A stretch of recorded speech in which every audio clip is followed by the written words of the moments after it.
Welcome to enVisioning Success, the weekly podcast where Laura Di Benedetto and Julia Becker-Collins share tips, suggestions, and stories to help you succeed in business. In today's episode, we explore 5 strategies for defining and enhancing your personal brand, such as identifying your distinct audience, understanding your unique value and advantages, and confidently crafting the story that you want to tell. And now, here's Laura and Julia.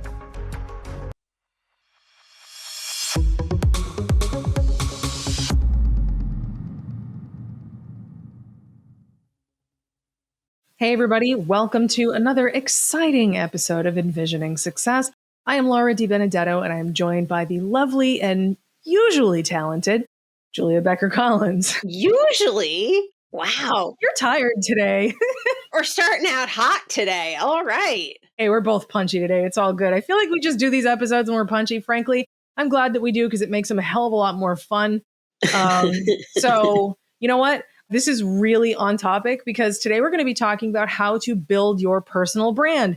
And guess what my personal brand is? It's fun. That's true. And also smart at the same time. And guess what? I make money because of it. So today we're going to be helping you to build your business and your personal brand.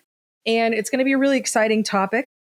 All that said, I feel like I would be a loser if I didn't mention that this show is sponsored by Vision.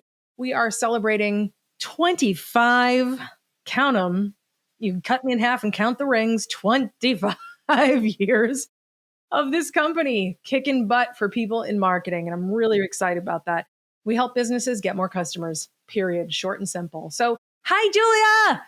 Hi. Hi. As always, it's a pleasure. No, it's not. Anyway, you're punchy, I'm punchy. It's going to be good. I should say this.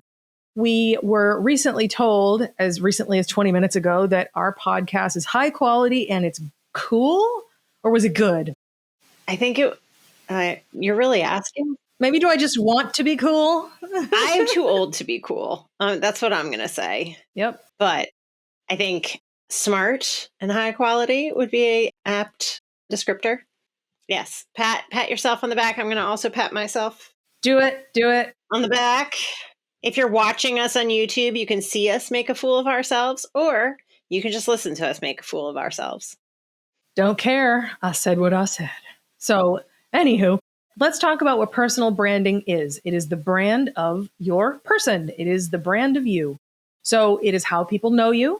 It is how people associate you with a specific idea. So on LinkedIn, I have developed a very powerful personal brand where people know me as a business strategist. They know me as a marketer, and they know me as the lady who talks about happiness stuff because I wrote a book about that. So I'm very consistent. I talk about those things. And I've built an audience of, as of this date, almost 25,000 people. And it's very highly engaged, active audience. What does this mean?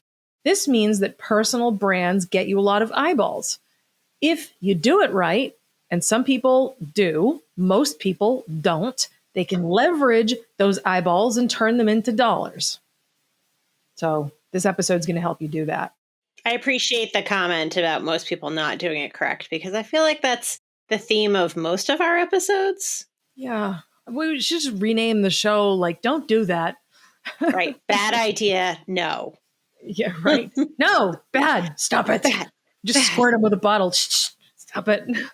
So, you know what? I'll give you a great example. So a personal brand that I saw someone build, really incredible, probably around 40,000 followers. She's very popular. Hasn't monetized it. So she's very popular. She's got a lot of followers. For what? Right.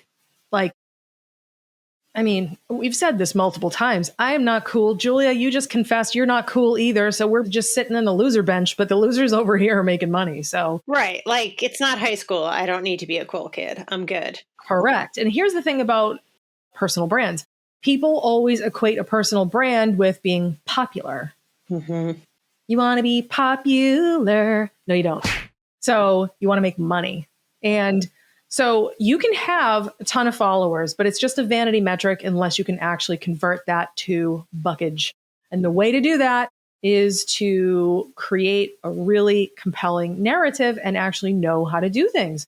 So the first point we have here is understanding your unique value. Julia, you want to talk about that?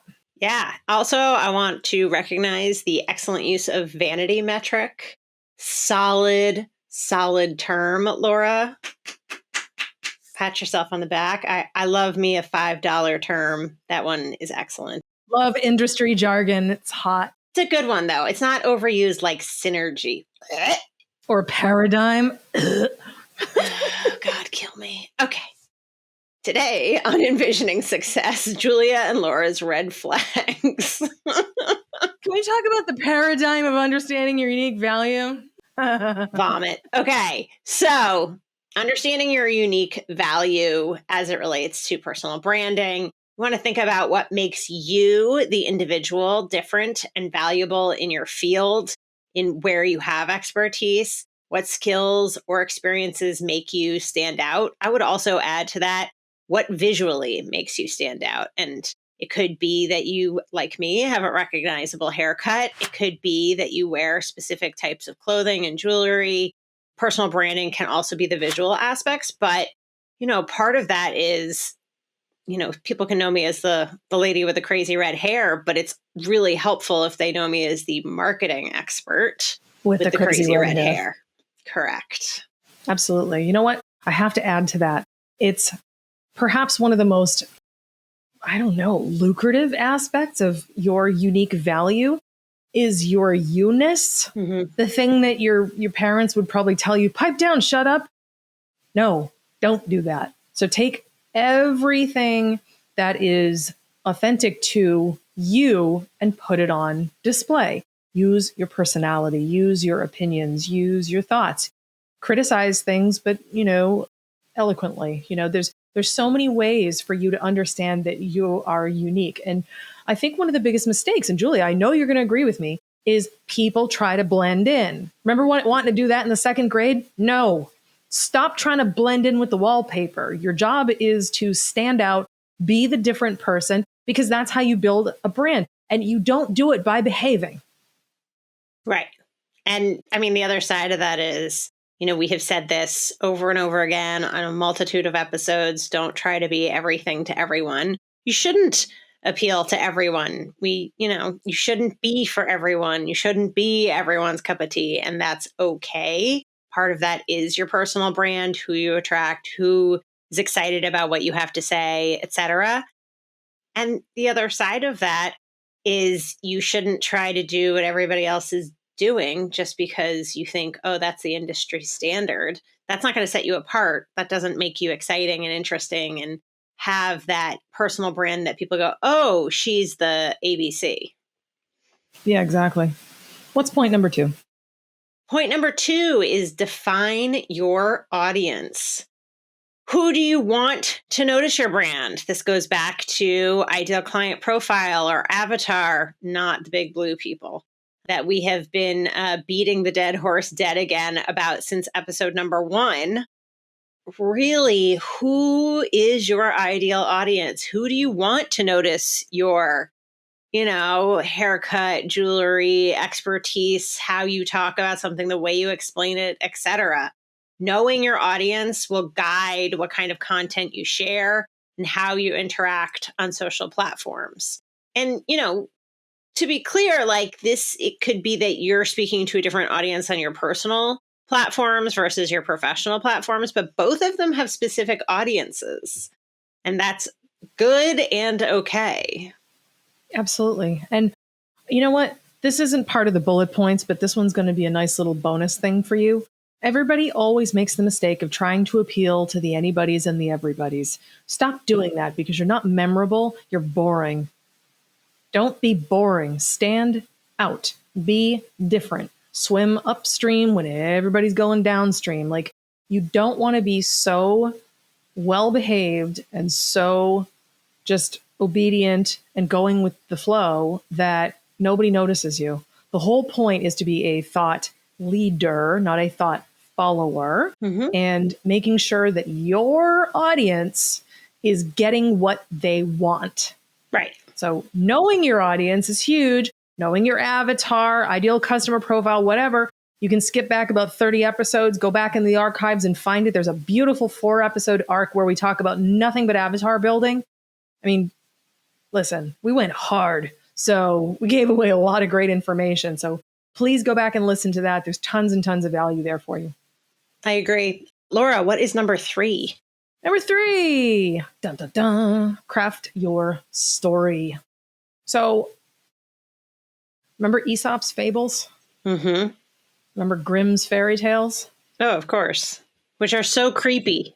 Well, for sure. They were actually, I think it was Grimm's. The Grimm brothers' tales were written in the Black Forest of Germany, where my husband was actually born. So, fun fact. And the reason why these stories were written were to impart information to keep the children safe. Mm-hmm. Because people learn through stories. Julia and I can tell you all day long lots of interesting, useful information, but if we don't tell you stories, it's not going to stick as well. Stories are sticky. So when you're trying to get people excited about you, your journey, your company, your this, the blah, blah, who cares? Like, make people care by telling them stories. Tell people the journey of why you started, what pissed you off. Like my book that's located behind me on the shelf, conveniently, there it is. The 6 Habits was written because I was so pissed off about how I was feeling in a great period of life that I should have been happy. I knew something was wrong. So my angst led me to find out what was wrong. I solved the hell out of my problem, so much so that I was like, this needs to be shared. Yeah. So that's the story of the book. And I share that with people all the time. It's not interesting that I wrote a book. What's interesting, why I wrote the book. Mm-hmm. So whatever your journey is, it's not interesting that you started a company. It's interesting why you started a company, or you quit your job and slammed your keys down on the desk and, like slammed the door so hard it broke. Like, tell the stories. Right. I think these days, and especially in like marketing circles or people that are trying to promote their marketing, people talk about quote unquote storytelling a lot. And that's been a theme for maybe the past 10 years, but nobody's really talking about what that means. And so when people go to buy marketing services, and we've talked about this in the past, how difficult it can be to buy something you don't really understand, instead of looking for those buzzwords like synergy or storytelling, Vibrant. right. Are they actually telling stories? Do you understand why they do things like Laura talked about?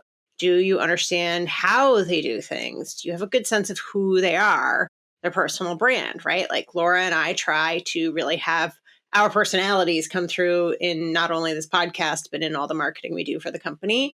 And, even on our personal social media pages. So you really know who you're, for lack of a better term, getting into bed with.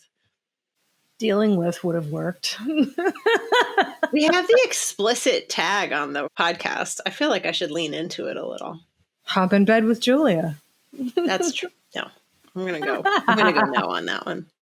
Why? Because the doggy's taking up the other half? Yeah, I mean, between the dog, the cat, and the husband, I'm all set. Yeah, I understand. I was fighting for covers last night with Serafina, my little 10-pound kitty cat. Yeah. She was, didn't want to share. She's like, Mommy, I need the whole bed. And I just need some. Yes, my 50-something pound dog would also like the whole bed. Oh, legit, for sure. You're absolutely right. People don't actually understand what good storytelling is. Let's put it this way. If it's a story you would tell one of your best friends, good. Maybe clean it up for TV, but that's good. People equate business storytelling with teaching in parables and being boring, and there needs to be a moral. Stop it. Right. Stop being boring. Come on, man. I can't take it. Seriously, I see so much drivel out there, and it's like, I'm never buying from you. I'm going to sleep. Just seeing your marketing. If this is what it's like to work with you, kill me now. No thanks. I totally agree. As per usual. Huge. I sent that to somebody in text, and she's a New Zealander. I was like, as per the huge. And she's like, Uzi? What? No, the huge. Gotta sound it out. U-Z-H-U.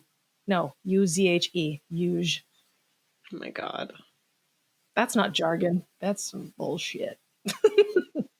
Talk about leaning into our explicit tag. Hey, you gave me the permission. I went with it. I think our producer gave us both the permission. That's fine. Thanks.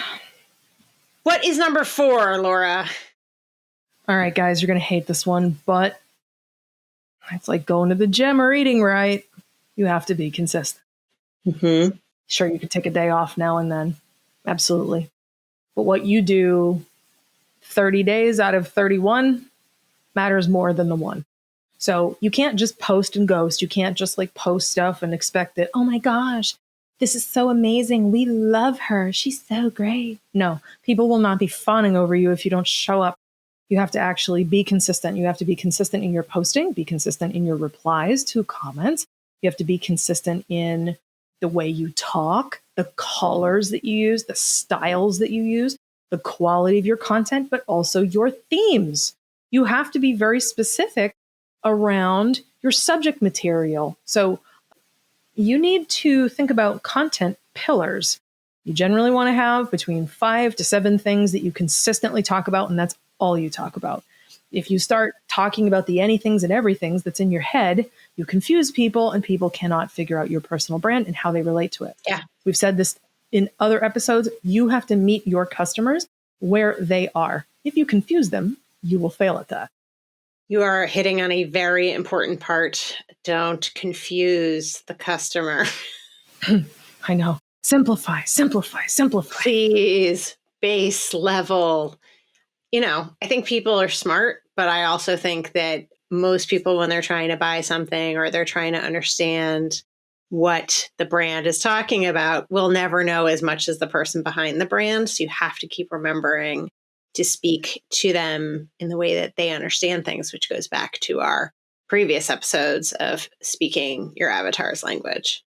Like Laura said earlier, there's a giant 4-episode arc all about that. But honestly, there's a huge number of episodes in general about identifying your ideal client profile. Yeah, it's huge. And the reason why we talk about it so much is because number one rule of marketing that most marketers get wrong, they're super good at like filling orders and doing fulfillment. Yay. Terrible at strategy and terrible at understanding the customer. I am telling you right now, if you're watching me on YouTube, I'm looking you right in the eyes. Okay. You need to put your customer first in the beginning and every day. If you haven't built your marketing for your customer and built your sales for your customer and built your products and your business for your customer, you suck. And you're going to see it in the bank account. I appreciate our honesty on this show. It's pretty great. I'm the sugar coating queen, except I forgot my sugar. I also think you're hitting on a really important part about a lot of marketers not understanding strategy. Not for nothing. I think they don't even know really what strategy is. And, I'll drag them. It's fine. There is a huge difference between knowing how to post on Facebook versus how to develop a strategy over the next 3, 6, 9, 12, 24 months that will bring your ideal client to the table to spend money. Absolutely. Frankly, this is the thing that pisses me off. We've said this before in other episodes, but I feel like you and I are like the PTSD recovery center for a lot of battered and abused clients who've worked with other marketers. They've had their money taken. They got nothing in return and they didn't know how to buy it. So a big part of this show is to educate you. So if you've been listening to every single episode, you're smarter than the average bear already, and you're going to be able to ask better questions. So even if you don't work with us, that's fine. We don't want you to get screwed over. And there's a lot of marketers who will screw you over, and it's because they're really good at sales. Yep. Not because they have the chops to actually deliver good strategery, as we like to call it, around these parts, and actually understand commerce, the way business functions, operations, and everything that a business needs to thrive. Man, that pisses me off. Yeah, hard agree. It's, I spoke with a lovely woman today who had just spent the very last of her life savings with marketers that don't seem to know their ass from a hole in the wall, and they're not actually delivering the kinds of results that she needs. And meanwhile, her business is at like step 3, and they're trying to put her into like step 46, and it's like she's not ready. And what did they ignore? Building for the customer. Yeah, I had a conversation today at my BNI group this morning. Great guy in my group was referring me a new client. We love that. Thank you. But he said this potential customer for us has been burned by national marketing companies that say they're going to do one thing and don't do it, or the contract doesn't make sense to him, et cetera, et cetera. And I told him, unfortunately, a large portion of our clients at Vision come from a place where they got sold a bag of goods by some national marketing agency that doesn't really know what they're doing and definitely doesn't know strategy. And not only were they sold a bag of goods, they also are just doing fulfillment. They're not doing any strategy whatsoever. God, that's so expensive. Listen, if you take nothing else from this show, do not work with a marketer unless they understand business and they understand strategy and they understand sales. Yeah. Okay? So you can quote me on that. Yeah, I would agree with that, obviously. What's the last one, Julia? Stay true to yourself. I feel like I'm in a 1950s musical when I say that, but it is very true. Your personal brand should be authentic. It should be who you are. It shouldn't be you trying to put on a show for other people because you think that's what they want to see and hear. Don't try to be someone you're not. And, I've said this before. I will say this again. I will die on this hill. People buy from people. They don't buy from brands. And that authenticity in the personal brand attracts people. I made the joke earlier about my hair. I had somebody say to me recently that they appreciated the branding for Vision with my haircut. And, I said, obviously, I've had this haircut for over a decade, so it really wasn't Vision specific, but to have, a very specific look associated with our brand is great. I'm easy to pick out. Everybody kind of knows who I am. I have a very specific sound. I have a loud laugh. I have a specific sense of humor, and that's all incorporated in how we talk about the company. Same with Laura. She has a very specific look. She has a specific set of interests. Gorgeous. Yes. And that's, authentic to who we are. We're not trying to be madmen with a bunch of guys in a boardroom. That's just not us. Yeah. No, I think the realness is important, and also the showing the humanity of who we are. And like when things don't always go right, like, Julia has talked about her cancer journey very publicly. And I've talked about, a lot of the things that I've been through and failings and wins and losses and everything publicly. And people love the authenticity of life, not just the you being yourself. I mean, the truth is when you are yourself, your people will be drawn to you much faster and more readily. And the people who are not for you will spare you the burden of their company. Thank God. So it's a good thing to be yourself. No, you don't want to appeal to everyone. And you really want to tell authentic stories and real things. And, it's crazy. I, up until just about a month ago, had another company. And you know what? Didn't work out. It happens. It was one of those things where the industry giants just crushed the little guy.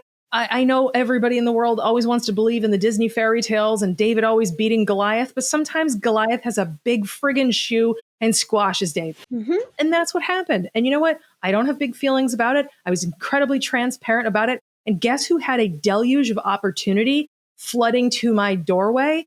Because I was so honest and open. People are like, wow, can you help me with my marketing? You did such a great job with this. And can you help with consulting? And can you help me find this? And I was like, what? Wow. I mean, even all of my experience in authenticity and personal branding, sharing something that felt like a huge loss has been a huge win because people are starved for authenticity and realness.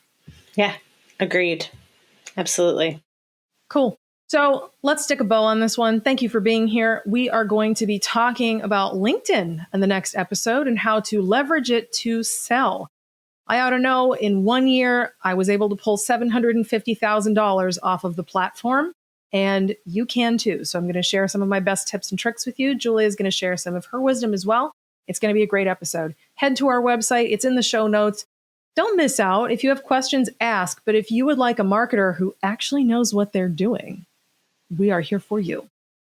Have a beautiful rest of your day, and we'll see you in the next episode.